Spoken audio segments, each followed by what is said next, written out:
Okay, so let's dive into this. We are undertaking a deep dive today into, well, a humanitarian and military emergency that's really reached a catastrophic point. Yeah. We're talking about the ongoing civil war in Sudan. And specifically, we're focusing on the recent, just devastating events surrounding the fall of al-Fasher. Yeah, this is truly heavy material, absolutely vital, though, for anyone tracking global crises. Our sources, well, they're demanding. We're pulling together fragments, really bits of information from international human rights reports, frontline news analysis, critical updates from groups like the IRC, UNICEF, the UN. And what are they showing? Well, collectively, they paint this picture of relentless violence that experts are now openly calling potentially genocidal, reaching genocidal levels. So our mission here is critical then. For you, the listener, we're trying to provide a necessary shortcut.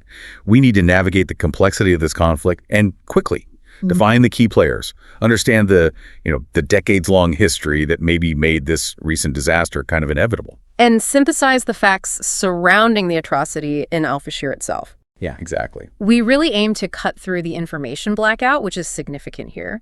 And that means looking at the specific tactics of violence used, connecting this one event, al-Fasher, to the broader, already existing humanitarian emergency that grips the entire region. And the systemic failures too, right? Both domestic and international. Absolutely. The failures that allowed this tragedy to unfold. Okay, so to set the scene immediately. Yeah.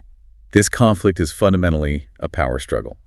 On one side, you've got the Sudanese Armed Forces, the SAF. They're led by General Abdel Fattah al-Burhan. They represent the formal state military. And on the other side, the paramilitary rapid support forces, the RSF, led by General Mohammed Hamdan Dagalo, who everyone just calls Hemeti. Right. And the sources we're looking at today focus really acutely on the massacre and the ethnic cleansing that followed the RSF capture of al-Fasher in North Darfur. This started around October 26, 2025. And we're relying heavily on data detailing mass displacement, verifiable war crimes, information from groups actually on the ground, like the World Health Organization, local resistance committees, these kinds of sources. It sounds like to understand the sheer brutality of al-Fasher's fall, we have to accept it wasn't a surprise attack out of nowhere. Tragically, it was an atrocity foretold. History itself predicted this. Okay, let's start with the city itself, al-Fasher.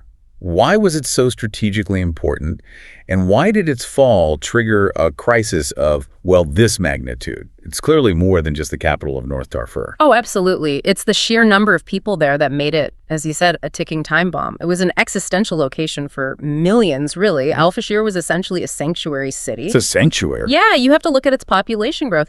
Back in 2001, before the Darfur genocide really erupted, its population was around maybe 178,500 people. Then came the ethnic violence starting in 2003.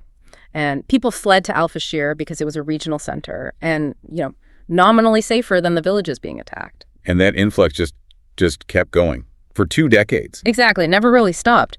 By May 2024, estimates put the population at a staggering 1.5 million people.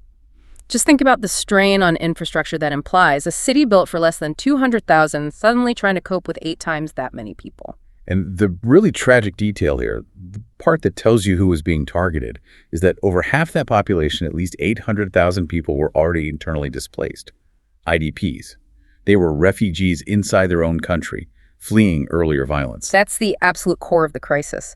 Al-Fasher wasn't just another military target, it was the last refuge. And crucially, it was the last major city, the SAF, the army, held in the entire Darfur region. And those IDPs? Who were they? The vast majority of those 800,000 IDPs were from non-Arab ethnic groups, the Fur, the Mossalit, the Zagawa, these specific groups. Which brings us straight to the dark history connecting the RSF, Hemeti's forces, and these particular ethnic communities. Yes, that connection is absolutely key to understanding why we call this an atrocity foretold. The RSF, commanded by Hemeti, it's the direct successor organization to the Janjaweed militias. The Janjaweed. They were the ones. They were the vicious perpetrators of the Darfur genocide 20 years ago, specifically targeting those same non-Arab communities, the Fur, the Mossalit, the Zagawa. So for the RSF to take control of al-Fasher meant placing the survivors, the children and grandchildren of the victims of the original genocide right back into the hands of their original persecutors' organization. It's just the ultimate historical nightmare repeating itself, and analysts saw this coming. Oh, absolutely. There were specific warnings from experts like Alex Duvall, who's a leading authority on Sudan and the region. De Waal stated quite explicitly that the RSF would engage in systematic ethnic violence if they took the city. He predicted it. He drew direct parallels, not just to the genocide 20 years ago, but also to the recent, very similar, horrific massacres we saw in Janaina in 2023. This wasn't random violence, it was predictable violence, based on a known playbook of ethnic cleansing used by these forces before. So how long did the city actually hold out under siege? Well, the siege was long and brutal. It started way back in April 2023, so it lasted over 500 days. By the time the RSF forces made their final push in September-October 2025, there were over 260,000 civilians trapped inside that last SAF defensive line. 500 days. And the conditions inside, even before the final assault, the sources say it was beyond comprehension, a humanitarian crisis spiraling towards famine. Famine conditions were already widespread, yes. We see these devastating markers of extreme scarcity. For instance, people had stopped bathing entirely, just no water access. But the most shocking marker, the one that really brings home the desperation, was the reliance on ambaz. Ambaz, tell us more about that. That's animal feed, right? It is. It's a very coarse feed, meant for livestock. Before the siege, maybe only the absolute poorest, most destitute people would resort to it. But during the siege, ambaz became a staple food for hundreds of thousands of civilians. They were eating animal feed to survive. Yes. And what's even more heartbreaking, or maybe revealing, is that even this terrible substitute became too expensive for the local mutual aid groups, the community kitchens, to actually buy and distribute consistently. When you're fighting a war trying to survive on animal feed, and even that becomes unaffordable, well, you're looking at total system collapse. And this economic dimension is vital too, because the siege wasn't just about military strategy for the RSF, was it? It was also about profit. Absolutely. This goes right to the heart of how the RSF operates and sustains itself. They set up this massive, effective blockade stretching over 56 kilometers around Al-Fasher. And they use this not just to starve the city, but also to make money. RSF fighters controlled the smuggling routes. They charged exorbitant fees to traders trying to bring in the tiny amounts of food that got through. And they were also demanding ransoms, huge sums, to let people out, to facilitate the exits of those few who could scrape together enough money to flee. For the RSF, war is fundamentally a business, a financial enterprise driven by controlling resources and, frankly, extortion. So October 26, 2025, the RSF finally breaks through, seizes control, and the calculated violence begins almost immediately. What do the early casualty figures suggest, even with the communications blackout? The scale is just immense, and the figures are necessarily murky, because of that immediate blackout. That's a common tactic in these kinds of atrocities to cut off information flow. But initial, perhaps more conservative reports suggested over 2,500 executed civilians. 2,500. But then you have frontline analysts, people talking to news outlets who are stating that tens of thousands of individuals might have been killed, maybe in the first 48 hours alone. Tens of thousands. In 2 days. That scale. That puts this event right up there with the most horrific mass killings of this century. And Yale's Humanitarian Research Lab, the HRL, they went even further. They stressed that these figures are almost certainly undercounted, and they made this direct, really astonishing comparison that the confirmed casualties just in Al-Fasher potentially surpass the total cumulative casualties seen during the entire ongoing conflict in Gaza up to that point. That's staggering. The local Al-Fasher Resistance Committee, people on the ground, they stated that many people living right in the city's central core, that dense area where most of the IDPs were concentrated, were simply annihilated, just wiped out. And as of November 5th, when our sources were compiled, the execution phase of this massacre was still considered ongoing. We have to pause for a moment on the deliberate destruction of essential infrastructure, specifically the attacks on health facilities. That detail about the Saudi maternity hospital, it just stands out as a marker of calculated cruelty. It's a signature atrocity, isn't it? The sources confirm over 460 deaths reported at the Saudi maternity hospital alone. This isn't collateral damage. This is targeting a place of birth, of sanctuary, and it fits a broader established pattern. A pattern? Yes. Before the Al-Fasher siege even ended, the World Health Organization had already verified 185 separate assaults on health facilities across Sudan since the war began back in April 2023. Those attacks resulted in over 1,200 deaths.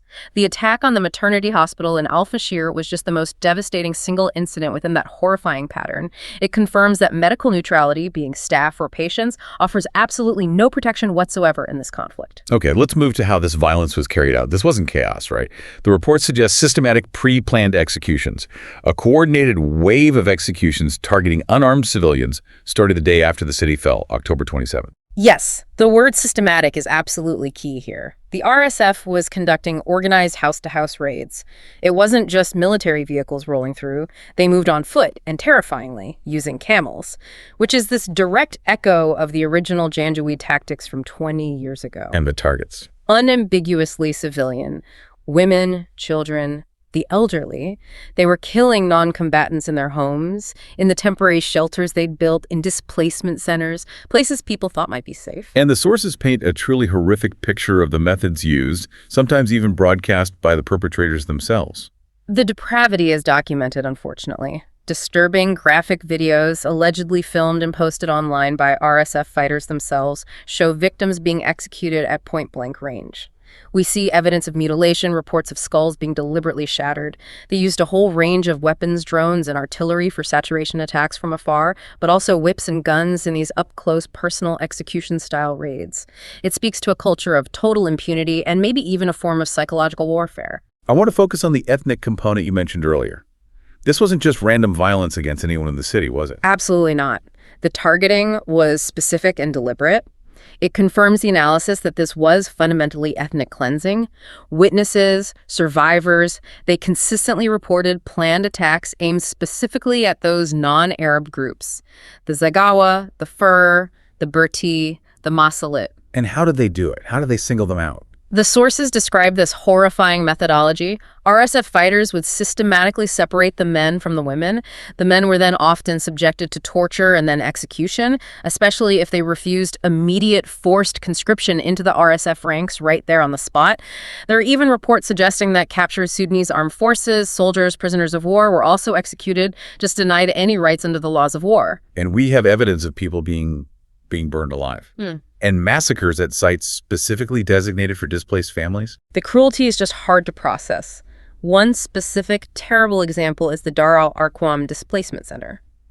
This was supposed to be a safe zone for IDPs, yet reports claim over 60 people were killed there in a single attack, including 22 women and 17 children. This pattern targeting the very weakest, the displaced, the sick children, it demonstrates a calculated effort to just eradicate the social fabric of these targeted ethnic groups. Given the communications blackout, how strong is the evidence that humanitarian groups and monitors have managed to gather? It must be incredibly difficult. It is difficult, but the evidence is still overwhelming, and it comes from multiple angles. It's triangulated. First, you have the forensic data from satellite images. That provides cold, hard proof. What did the satellites show? They show extensive, systematic destruction of neighborhoods. And critically, they show what analysts describe as human-sized objects, pools of blood, and body bags visible from space.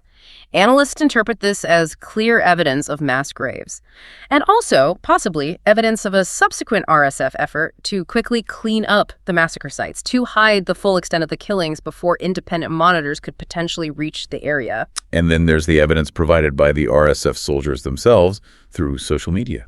Yes, and that's arguably the most damning, the most chilling form of documentation. RSF soldiers posted images, videos of themselves posing with the dead bodies of civilians, often making the V for victory sign. This act, it reveals a total lack of fear of accountability, and perhaps even more disturbing, a desire to boast, to celebrate the efficiency of their ethnic cleansing campaign. It normalizes the atrocity. What other eyewitness accounts have managed to get out from the few survivors who escaped? One surviving witness provided a particularly gruesome account. They recounted seeing camel-riding fighters again, that historical echo bringing hundreds of hostages, people captured from parts of Al-Fasher to a nearby reservoir. And these hostages were then summarily executed, en masse. This points to organized, large-scale killing, not just spontaneous violence in the heat of battle. Furthermore, organizations like the International Rescue Committee, the IRC, they've confirmed instances of widespread sexual violence, including rape against women and girls who were trying to escape the city or who were caught during the raids. The comparison made by Yale's HRL executive director, Nathaniel Raymond, Comparing the scale and speed of this to the first 24 hours of the Rwandan genocide, that's a comparison we really can't ignore. What exactly did he mean by that? That comparison is incredibly loaded, and intentionally so. It suggests the violence was highly organized, extremely rapid, and aimed at maximizing casualties among a specific group right from the very first hour of the takeover. The sheer scale of killing potentially tens of thousands so quickly signals premeditation, planning, and likely a centralized command structure ordering it. So not random soldiers running wild. Likely not entirely, no. And the UN Human Rights Office, they echoed this gravity. They warned of the mounting risk of further large-scale ethnically motivated violations and atrocities. They recognized this wasn't just a battle that went wrong, it was an active campaign of ethnic cleansing unfolding in real time. And the international legal framework is already kicking in, at least in terms of warnings. Yes. The International Criminal Court Prosecutor's Office has issued a very stark warning. They stated that the atrocities committed in Fasher could unequivocally constitute war crimes and crimes against humanity under international law. How did the RSF react to that? Well, in response, the RSF leader Hemedti, in what many observers view as a pretty cynical PR move, promised on October 30th to investigate violations committed by his own fighters. The RSF even claimed they'd made some arrests the following day. But frankly, given the sheer volume of eyewitness testimony, the satellite evidence, and the self-documented evidence from RSF soldiers themselves, this claim of an internal investigation holds very little credibility for most analysts. It's absolutely vital now to pull back the lens a bit, to recognize that the fall of Fasher, as horrific as it is one massive tragedy contributing to something even bigger. What the sources confirm is now the world's largest displacement crisis. Let's try to put that scale into perspective. The numbers are just staggering, and they really require sustained focus to even comprehend. As of late 2025, we're looking at 12.9 million people in Sudan forcibly displaced from their homes. 12.9 million. Let's break that down slightly. 8.9 million of those are internally displaced people. IDPs. They're still inside Sudan, just not in their homes. And another 3.8 million have actually fled across international borders, becoming refugees. But, and this is crucial, you have to remember the baseline. This is all on top of the 3 million IDPs who are already displaced within Sudan before this current conflict even erupted back in April 2023. So Sudan's population is roughly, 47 million? We're talking about nearly 1 in every 3 Sudanese people being forced from their home. And the trauma is compounded because often they aren't just displaced once, are they? No, that's the terrible personal toll this war inflicts. The sources really emphasize this point. IDPs rarely flee just once. Some communities, some families have been forced to flee 2, maybe even 3 times in just a matter of months. When an area that was previously thought to be relatively safe, like Wad Madani, for instance, suddenly becomes a new front line, people are forced to uproot all over again, often losing the very few possessions they managed to salvage from their first flight. It's just this relentless cycle of instability, loss, and trauma. Focusing specifically back on the escape from Fasher itself. When the city fell, you mentioned over 26,000 people fled almost immediately. Where did they go? And how dangerous were those escape routes? Well, the main destination for those fleeing Fasher was the Tawila refugee camp nearby. But just reaching it was an incredibly lethal undertaking. The RSF maintained a sort of perimeter, meaning fleeing civilians were actively shot at, they were kidnapped, or sometimes just left to die from their wounds or from hunger or thirst out in the open. The entire environment was weaponized against them. And the financial motive of the RSF, the extortion, that continued even outside the city walls. Oh, absolutely. The escape routes were reportedly infested with criminal elements, many of whom were RSF fighters themselves or allied militias working with them. Kidnappings were rampant. Ransoms were demanded for the release of families trying to flee. The sources detail these harrowing accounts of fighters on motorbikes, stopping families, robbing them of everything, beating them mercilessly. We hear that heartbreaking story of the mother who was robbed even of her umbaz, the animal feed. That specific detail is just so emblematic of the cruelty. A mother of 3 recounted being stopped, robbed, and beaten. The attackers took literally everything she owned, including the precious, life-saving animal feed, the umbaz she had managed to acquire. They even scattered the few possessions the family had left into thorn bushes, deliberately, ensuring that even if she survived the journey, she'd arrive with absolutely nothing left to sustain her family. The calculated nature of this cruelty, robbing people of their absolute last resort, is just an enduring feature of this conflict. The regional fallout from this must be severe. This crisis is clearly destabilizing neighboring countries too. Let's look at Chad first. It's absorbed a massive influx of refugees already. Chad is bearing an immense, almost unbelievable burden. Over 560,000 Sudanese refugees have crossed into Chad since April 2023. And that's on top of the almost 410,000 refugees from previous conflicts already living there. A critical detail here is that nearly 90% of the new arrivals are women and children. That drastically alters the demographic profile and the specific needs of the refugee population Chad is trying to support. And Chad, which was already one of the world's poorest nations even before this crisis, is fundamentally ill-equipped to handle this scale of humanitarian demand, isn't it? That's exactly the challenge. The camps are completely overwhelmed. They lack the most basic infrastructure, sufficient water points, sanitation facilities, adequate food stores. This has led to critical aid failures. The World Food Program, the WFP, for example, has been forced at times to suspend food rations for some refugees simply due to a severe, ongoing lack of funding from international donors. Which immediately creates or worsens security risks, doesn't it? Particularly for women and girls. Precisely. This lack of security and basic infrastructure dramatically heightens the risk of gender-based violence, GBV. Without adequate lighting in the sprawling, overcrowded camps, women and girls are highly vulnerable, especially at night. Furthermore, the simple necessity of walking long distances just to gather essential resources like firewood, partly because of the WFP ration cuts and the overall lack of resources, exposes them to unacceptable risks of attack or harassment. The security situation in the camp starts to mirror the desperation and danger of the flight itself. Okay, let's shift south now to Uganda. The sources indicate they're also under intense strain from refugee arrivals. Yes, Uganda has received over 15,000 refugees from Sudan since the conflict began, and their reception infrastructure just cannot cope.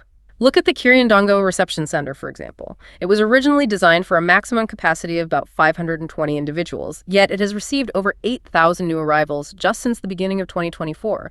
That is an enormous, unsustainable strain. And what happens to people arriving there? Well, refugees arrive with virtually nothing, and often lack the resources, even with what little aid might be available, to construct even basic viable shelters. This leads to severe overcrowding, poor sanitation, and further health risks within the reception centers themselves. And the emotional cost. It's captured so painfully in that story of Widat, the lawyer. It shows that sometimes displacement can feel even worse than staying in the danger zone. Widat's testimony is profoundly affecting, yes. She was a lawyer in Sudan. She fled without her husband and then completely lost contact with him after August 2023 because of the sustained communications blackouts imposed by the conflict. Her despair was so deep that she actually articulated a desire to return to Sudan. She said she would prefer to die there than to suffer like this, in displacement, stripped of her profession, her dignity, her family contact. It just underscores that physical safety, if it comes without human connection and basic stability, can feel like a very hollow victory indeed. Now let's try to quantify the collapse of basic services across Sudan itself, starting with the food situation, the looming famine. We are looking at a catastrophe of almost biblical proportions when it comes to food security. 18 million people are currently classified as acutely food insecure. That's a huge portion of the population. Of those, almost 5 million are right on the very brink of official famine classification, IPC Phase 5. And the impact on children. The most vulnerable victims are, as always, the children. The malnutrition rates being reported are terrifying. In that Tawila camp near Fasher, surveys found that 26% of children arriving were already identified as severely malnourished. And we need to explain what severe acute malnutrition, SAM, actually means. It's a critical data point in these reports, but what is it physiologically? Right. SAM isn't just about being very hungry. It's a critical, life-threatening medical condition. Children suffering from SAM are statistically 12 times more likely to die from common, usually treatable childhood diseases like diarrhea or pneumonia than well-nourished children. Their bodies just don't have the reserves to fight infection. So that 26% figure. The sheer fact that 26% of children arriving at Tawila already had SAM means that their immediate risk of death is doubled compared to adults, even if they've escaped the direct violence. They require immediate, intensive therapeutic feeding and specialized medical care, which is precisely what the collapsed health system simply cannot provide at scale anymore. Speaking of that collapse, 70% of health facilities in the conflict zones are reportedly destroyed or closed. It's a complete systemic failure of the health sector. The WHO's verification of 185 specific attacks on health facilities since the war began just underscores this deliberate targeting, or at least disregard for medical neutrality. This means around 11 million people are estimated to be in urgent need of medical care, trauma care, treatment for infectious diseases, basic maternal health services, and they simply cannot access it. The health system isn't just degraded. In many conflict-affected areas, it's effectively non-existent. And the long-term cost to Sudan's future, it's encapsulated in the education crisis, isn't it? This is one of the most sobering statistics, truly. 13 million of Sudan's 17 million school-aged children are currently out of class. That represents a loss of over 2 full years of education already for many, many students. You have 7 million children who were enrolled but cannot attend school now, and another 6 million who were never enrolled in the first place, who now risk losing the chance to ever learn basic literacy and numeracy skills. The destruction of educational continuity ensures that the next generation will inherit a country crippled not just physically, but by massive deficits in institutional and human capacity. It's mortgaging the future. Okay, so this overwhelming humanitarian disaster, it's ultimately the result of a political failure, isn't it? We need to maybe dissect the systemic rot that created this war in the first place, moving from the devastating human cost back to the political roots. Absolutely. The conflict is fundamentally an evolution, or maybe a devolution, of the power vacuum left after the popular uprising finally deposed the longtime dictator Omar al-Bashir back in 2019. The current war traces directly to tensions over 2 main things. First, the integration or lack thereof of the powerful paramilitary RSF into the regular state army, the SAF. And second, maybe even more importantly, the extremely lucrative control over Sudan's vast gold sector. So underneath it all, this is a war for resources and for preserving military dominance, just dressed up in a political dispute over integration. That's exactly how many analysts see it. They classify this not as a struggle for some kind of democratic transition, but as a fight between counter-revolutionary factions. Both the SAF leadership under al-Burhan and the RSF under Hemedti were born out of, or deeply embedded within, the previous military regime.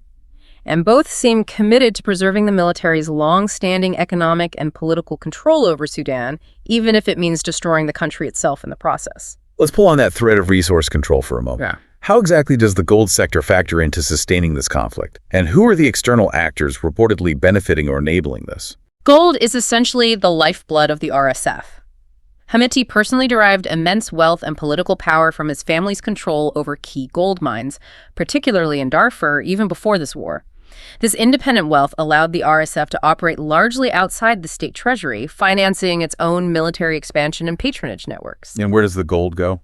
Well, the sources we reviewed, including UN reports, consistently identified the United Arab Emirates, the UAE, as the primary destination for much of the smuggled Sudanese gold.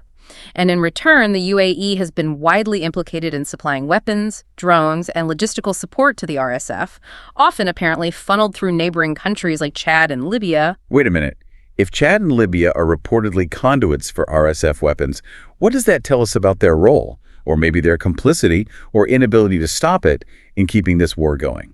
Chad is hosting hundreds of thousands of refugees fleeing the RSF, yet arms won't be flowing through it. That's a crucial and complex geopolitical insight, isn't it?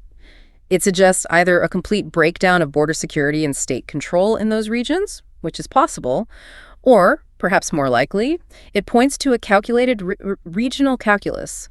For governments in Chad and Libya, allowing arms to flow might be seen as a way to secure influence with a potential future power broker in Sudan, maybe manage their own internal security dynamics by placating certain groups, or simply benefit economically from the transit fees and illicit trade opportunities created by this war economy. So this external backing, the continuous flow of gold revenue out and weapons in, is what allows the conflict to drag on. It's a major factor, yes. Yeah. It removes the pressure of resource scarcity that might otherwise force the two generals, Burhan and Hemedti, towards some kind of compromise or negotiation table. They can keep fighting because they keep getting resupplied. And the outcome of this fight for control institutionally is that Sudan now effectively has 2 rival governments, both military control.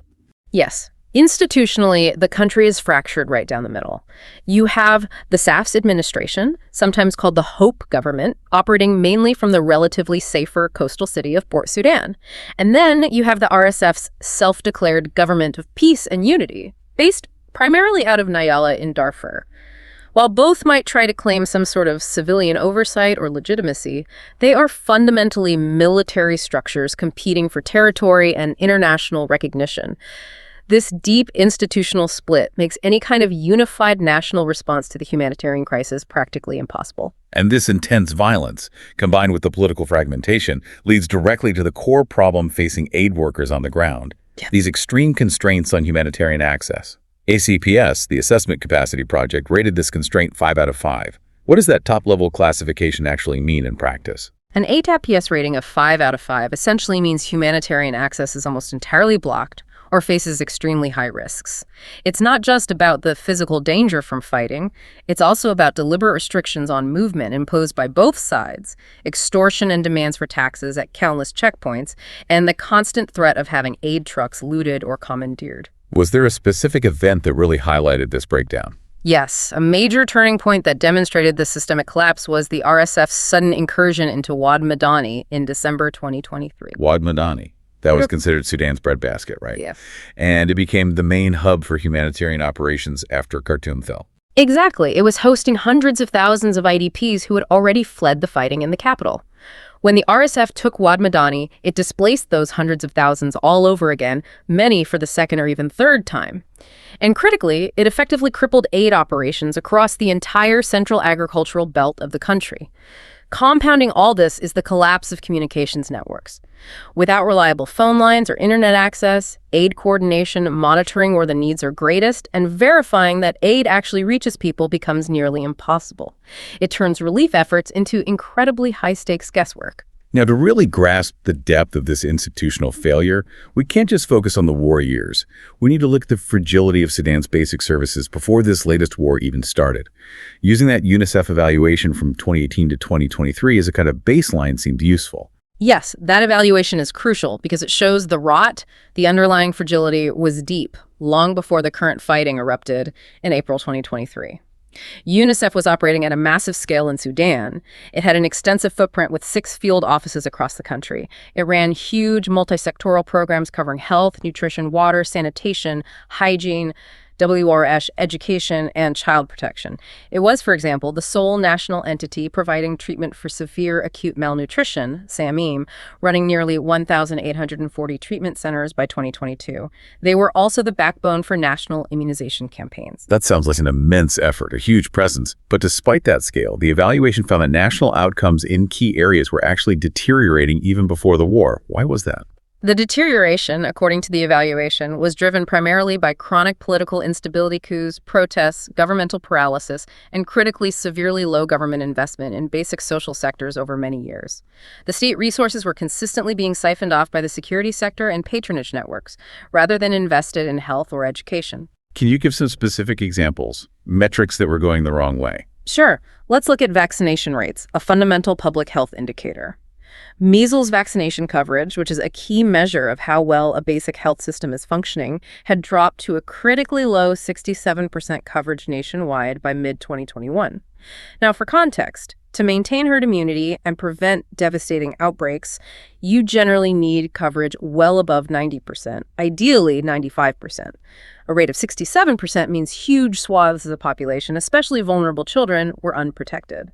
It basically guaranteed subsequent measles epidemics, which are far, far deadlier in a war zone with no health care than they are in stable conditions. And what about maternal health indicators? What does the drop there tell us about the state of infrastructure? We saw a really significant drop in the percentage of live births attended by skilled health personnel, like a doctor, nurse, or trained midwife.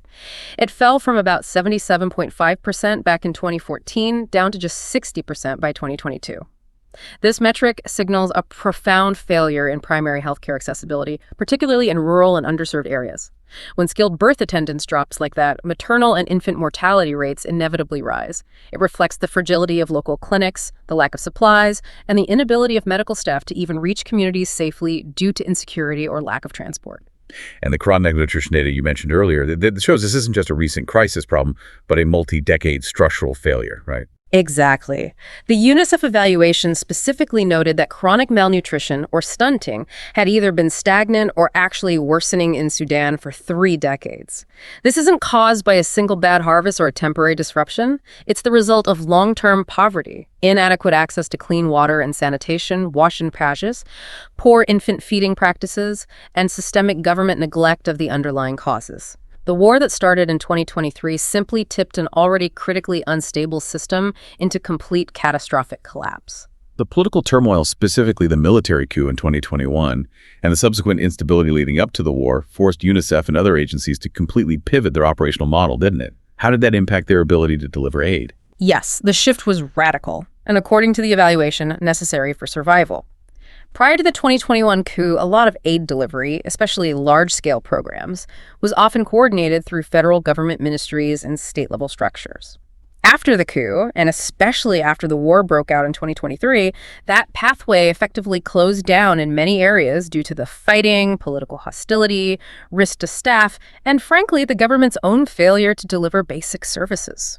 So UNICEF transitioned to working almost exclusively through non-governmental organizations, NGOs, both international and national, and local civil society organizations, CSOs, operating right down at the locality level.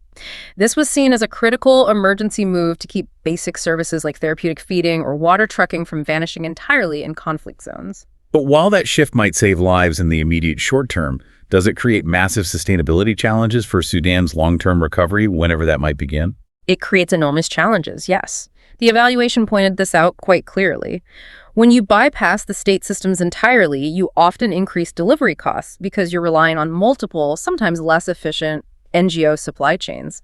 But more importantly, this necessary emergency transition separates the aid delivery from the national policies, standards, and infrastructure that were developed, however imperfectly, over decades. So what's the long-term risk? The evaluation specifically raised concerns that this shift makes it the long-term sustainability of crucial programs like maintaining rehabilitated water systems or ensuring national public health protocols are followed highly uncertain. Once the immediate crisis eventually passes, who will maintain the infrastructure and uphold the policy frameworks if the relevant government ministries have been completely sidelined or have collapsed? The experts who did the evaluation concluded there needs to be a much greater emphasis going forward on somehow fostering community resilience and genuine local ownership, recognizing that the traditional top-down government partnership model, at least for now, is no longer viable or reliable in large parts of Sudan. Okay, given the sheer scale of the al-Fasher atrocity and the clear evidence of ethnic cleansing, plus this resource-driven nature of the conflict, let's analyze the international reaction. Has the world's condemnation translated into any concrete action, anything to halt the violence, or crucially, the external supply of weapons fueling it? Well, the reaction has certainly been one of widespread alarm and condemnation, though concrete, decisive action remains pretty limited, as is often the case. UN Secretary General Antonio Guterres, for instance, called the fall of al-Fasher a terrible escalation.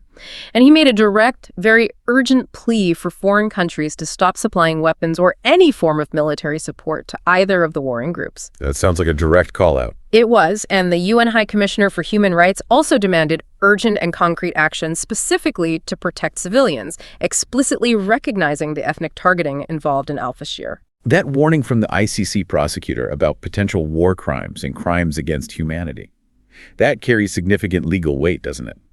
But we've seen similar warnings in other conflicts that didn't immediately stop the violence on the ground.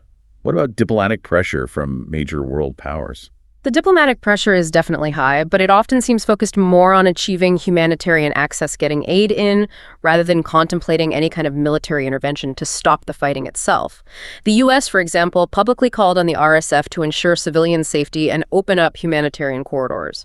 We saw U.S. senators pushing the administration for more robust action following the documented horrors emerging from al-Fasher.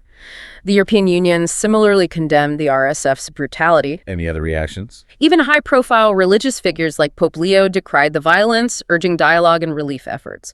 So the collective international consensus is clear. What happened in al-Fasher is seen as an undeniable war crime and atrocity.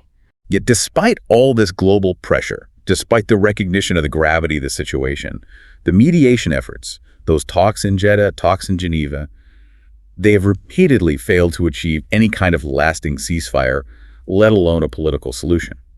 Why is that? Why do they keep failing? The sources we looked at consistently pinpoint a fundamental structural flaw in the entire mediation process so far.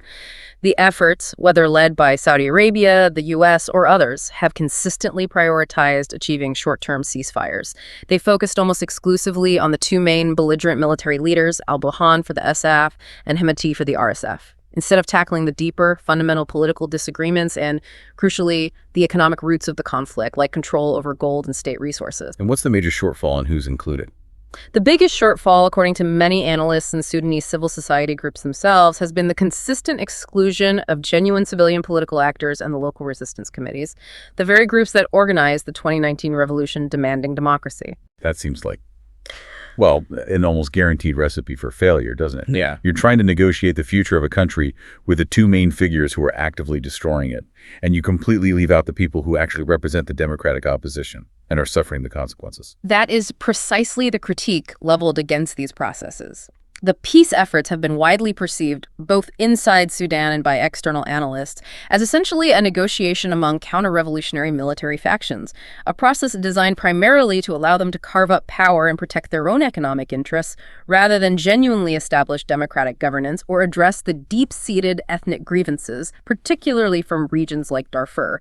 The people who actually spearheaded the 2019 revolution, the civilians, the youth, the resistance committees who suffered the brunt of the daily violence, they have no real seat at the table, no stake in these negotiations, and therefore no mechanism to enforce any agreements that might be reached between the generals. So, paradoxically, the Fasher massacre increases the diplomatic pressure and the calls for action, but simultaneously makes a genuine negotiated political deal seem less likely. It's a terrible, tragic paradox, isn't it? The sheer horror of the massacre has undoubtedly intensified the international demand for humanitarian aid and renewed diplomatic efforts. But precisely because the belligerents, particularly the RSF in this instance, have demonstrated such an extreme political will to commit atrocities and arguably have been rewarded for past aggression with continued external support and a seat at the negotiating table. The collapse of these previous peace efforts means neither side feels truly compelled to genuinely stop fighting. A real, lasting political resolution seems increasingly remote when the necessary price of peace accountability, ceding military control, equitable resource sharing appears too high for these military leaders to willingly bear. And the sheer amount of weaponry floating around ensures that neither side can achieve a quick, decisive military victory anyway, right? Locking the civilian population into this protracted, devastating conflict. That's the grim, inescapable calculation. Sudan already ranked second in the entire region for total estimated firearms holdings before this war, with over 3 million firearms estimated to be held collectively by security forces and civilian populations. Now, add to that the continuous external supply of sophisticated weapons, drones, artillery, ammunition, reportedly flowing to both the SA and the RSF from their respective geopolitical allies. This ensures both sides are sufficiently armed to sustain a long, grinding war of attrition. Since neither side seems capable of forcing a quick, decisive surrender from the other, the conflict just becomes this sustained, catastrophic drain on resources, infrastructure, and above all, human life. Okay, we have covered an immense amount of ground in this deep dive. From the details of a 500-day siege of a city holding 1.5 million people, to the geopolitical mechanics of gold smuggling, right down to the collapse of the national health system before the war even began. Let's try to synthesize the absolute core takeaways for the listener. Okay, I think, firstly, the Al-Fasher massacre represents a catastrophic, clearly organized escalation of the Sudanese civil war. It was characterized by deliberate ethnic cleansing and systematic mass civilian execution, tragically confirming the worst fears held by many observers since the conflict began in April 2023. Secondly, this violence in Darfur and elsewhere is directly responsible for driving what is now confirmed as the world's largest displacement crisis, 12.9 million people forced from their homes. It's exacerbating a famine that threatens 18 million people. And it's causing the near-total collapse of critical basic services like health and education on a national scale, spilling over into neighboring countries. And finally, the institutional failure driving all this is really twofold, isn't it? Domestically, the war is being sustained by these military factions, the SF and RSF, who are fundamentally vying for control over lucrative resources like gold, and they're enabled by external actors pursuing their own regional interests.